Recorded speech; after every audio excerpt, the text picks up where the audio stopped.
தொடர்ந்து மற்றொரு அண்மை செய்தியாக பார்த்து வருகிறோம். சங்கீத கலாநிதி விருதை எம்.எஸ். சுப்புலட்சுமி பெயரில் டி.எம். கிருஷ்ணாவுக்கு வழங்கக்கூடாது என்ற உத்தரவு ரத்து செய்யப்பட்டிருக்கிறது. அண்மை செய்தியாக பார்த்து வருகிறோம்.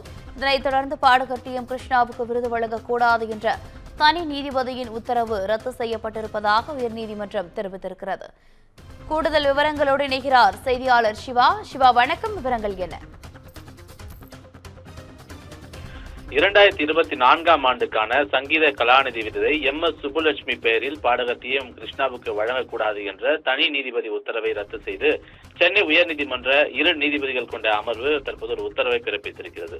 சங்கீத கலாநிதி எம்.எஸ். சுப்புலட்சுமி விருதை பாடகர் டி.எம். கிருஷ்ணாவுக்கு வழங்க எதிர்ப்பு தெரிவித்து சுப்புலட்சுமியினுடைய பேரன் ஸ்ரீனிவாசன் சென்னை உயர்நீதிமன்றத்தில் ஒரு மனுவை தாக்கல் செய்திருந்தார். அந்த வழக்கை விசாரித்த தனி நீதிபதி 2024ஆம் ஆண்டுக்கான சங்கீத கலாநிதி விருதை எம்.எஸ். சுப்புலட்சுமி பெயரில் பாடகர் டி.எம். கிருஷ்ணாவுக்கு வழங்கக்கூடாது என தடை விதித்து உத்தரவு பிறப்பித்திருந்தார்.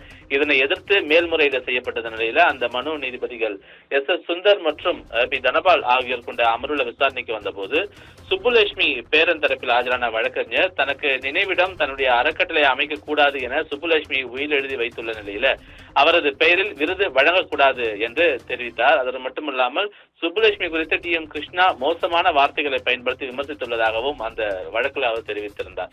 மேல்முறையீட்டு மனுதாரர்கள் சார்பில் ஆஜரான வழக்கறிஞர்கள் கடந்த 10 ஆண்டுகளாக எம்.எஸ். சுப்புலட்சுமி பெயரில் விருது வழங்கப்பட்டு வரக்கூடிய நிலையில இது விருது வழங்கக்கூடாது என தற்போது மனு தாக்கல் செய்யப்பட்டுள்ளதாக கூறினார்கள். அது மட்டுமல்லாமல் சொத்து உள்ளிட்டவைகளுக்கு மட்டுமே உயில் எழுதி வைத்தது பொருந்தும் எனவும் விருதுக்கு பொருந்தாது எனவும் அவர்கள் தெரிவித்திருந்தார்கள். இந்த வாதங்களை ஏற்றுக்கொண்ட நீதிபதிகள் எம்.எஸ். சுப்புலட்சுமி பெயரில் பாடகர் டி.எம். கிருஷ்ணாவுக்கு வழங்கக்கூடாது என்று விருது வழங்கக்கூடாது என்று அறிவிக்கப்பட்டிருந்த அந்த தனி நீதிபதியினுடைய உத்தரவை ரத்து செய்து தற்போது ஒரு உத்தரவை பிறப்பித்திருக்கின்றார். சாரா, விவரங்களுக்கு நன்றி சிவா.